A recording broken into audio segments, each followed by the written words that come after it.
प्रथम कहा मनुष्य देह की प्राप्ति, मनुष्य जीवन ये केवल दुर्लभ नहीं है। दुर्लभ रहता तो चलो भाई दुर्लभ है, यह दुर्लभ से भी दुर्लभ है, अत्यंत दुर्लभ है, अति दुर्लभ है। असंख्य जीव भिन्न भिन्न शरीरों में भटकते जा रहे हैं, जल में, नभ में, थल में, कोई गिनती नहीं है। असंख्य संख्या में ये जीव भटकते जा रहे हैं, जहां आत्म कल्याण का कोई चिंतन नहीं, जहां स्वयं को जानने की कोई जिज्ञासा नहीं, वहां केवल भोगों की ही अधिकता है। असंख्य जीव जलचर, नभचर, थलचर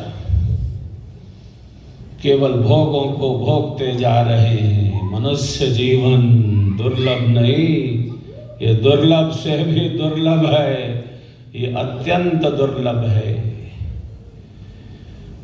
मैं प्रायः कहता रहता हूँ ये मनुष्य जीवन प्रभु परमात्मा का ही दिया परम प्रसाद है, परम प्रसाद उसने दिया है। प्रसन्न होकर अवसर दिया है स्वयं को जानने का, परम सत्य के अनुभव का, खुद को पहचानने का अवसर दे दिया है। प्रथम तो कहा कि मनुष्य जीवन, मनुष्य देह की प्राप्ति दुर्लभ से भी दुर्लभ है। द्वितीय दुर्लभ यह कहा कि मनुष्य शरीर प्राप्त हो जाने पर आत्म कल्याण का चिंतन होने लगे, स्वयं को पहचानने की इच्छा होने लगे, परम सत्य की प्राप्ति की इच्छा होने लगे, जीवन के परम उद्देश्य को सिद्ध करने का सत्य संकल्प जगने लगे, अध्यात्म में रुचि बढ़ने लगे, सत्संग में रुचि बढ़ने लगे, आत्म कल्याण के मार्ग पर चलने की सद्प्रेरणा होने लगे, जिज्ञासा होने लगे, कौन हूं मैं, ये जीवन है क्या, वह परम सत्य क्या है। अध्यात्म के मार्ग पर चलने की प्रेरणा होने लगे।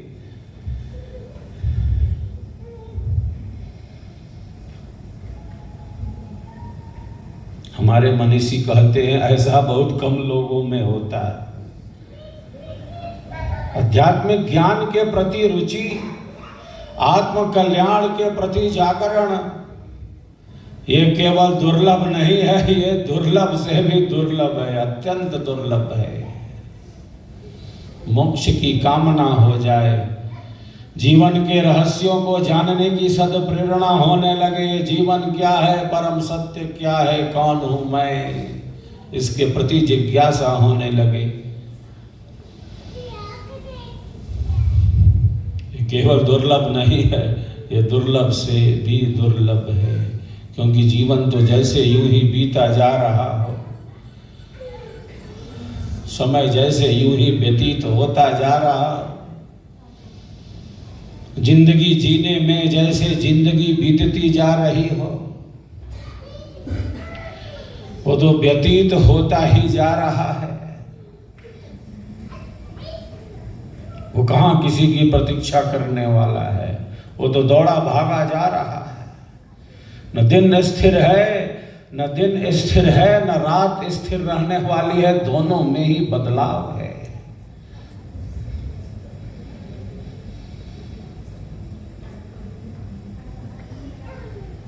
ये सुख है, ये दुख है, ये दिन है, ये रात है, ये जेठ की दोपहरी है, ये सावन की रिमझिम फुहारे हैं।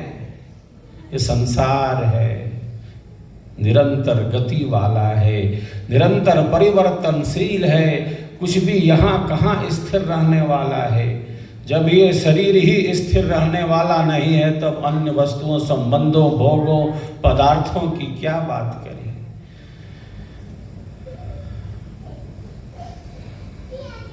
जिंदगी जीने में ही जिंदगी बीत न जाए, जीवन जीने में ही जीवन चला न जाए, बल्कि ये जीवन है क्या इसका अनुभव हो। क्योंकि हम सबके जीवन का आधार, हम सबके जीवन का आधार और कोई नहीं, सर्वाधार परमात्मा ही तो है। वही हमारे श्वासों का श्वास है, वही हमारे प्राणों का भी प्राण है। हमारे मनुष्यों ने कहा अत्यंत दुर्लभ है आध्यात्मिक पथ पर चलना, क्योंकि संसार में ही हमारी गहन रुचि है। हम दूसरों को ही देखते हैं,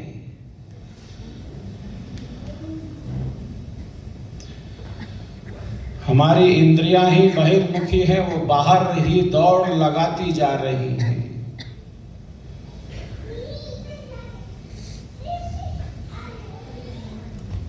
आंखों से देख रहे हैं, कानों से शब्दों का श्रवण कर रहे हैं, नासिका में घ्राण शक्ति है, जिह्वा से रस ले रहे हैं, त्वचा जो सिर के शीर्ष भाग से पैर के तलवे तक त्वक इंद्रिय त्वचा है, जिससे स्पर्श का अनुभव प्राप्त होता जा रहा है। योगीराज कहते हैं श्रोत्रम चक्षु स्पर्शनम च रसनम घ्राणमेव च अधिष्ठाय मनश्चायम विषयानुपसेवते।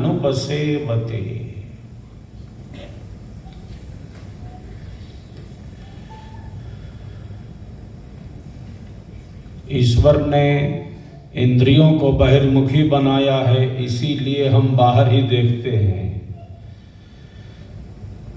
आंखों से बाहर का, कानों से बाहर का, नासिका से बाहर का, जिह्वा से बाहर का, त्वचा से बाहर का, हाथ पैर वाणी इत्यादि कर्मेंद्रियों से हम कर्म करते जा रहे हैं। शरीर रूपी रथ है, रथी आत्मा है।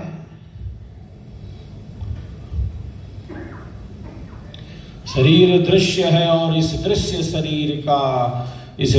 शरीर का अदृश्य आधार हम स्वयं हैं। शरीर जड़ है, इस जड़ शरीर का चेतन आधार हम स्वयं हैं। शरीर विनाशी है, इस विनाशी शरीर का अविनाशी आधार हम स्वयं हैं। शरीर मृत है, इस मृत शरीर का अमृत आधार हम स्वयं हैं। स्वयं के प्रति यह जिज्ञासा हमारे आध्यात्मिक ज्ञान का संवर्धन करती है। संसार में रहते, शरीर में रहते हमें जीवन के चरम लक्ष्य की तरफ स्थित करती है। प्रथम कहा मनुष्य जीवन, मनुष्य देह की प्राप्ति अत्यंत दुर्लभ है। द्वितीय दुर्लभ कहा मनुष्य शरीर प्राप्त हो जाने पर स्वयं के प्रति, आत्मज्ञान के प्रति उत्कंठा होने लगे, परम सत्य के प्रति जागृति होने लगे, ये अत्यंत दुर्लभ है। और तृतीय दुर्लभ यह कहा कि आस्था को, हमारी आस्था को रास्ता मिल जाए, सत्य मार्ग की प्राप्ति हो जाए, सदगुरु संत का सानिध्य मिल जाए, ये दुर्लभ से भी दुर्लभ है, ये अत्यंत दुर्लभ है। मार्गदर्शक मिल जाए।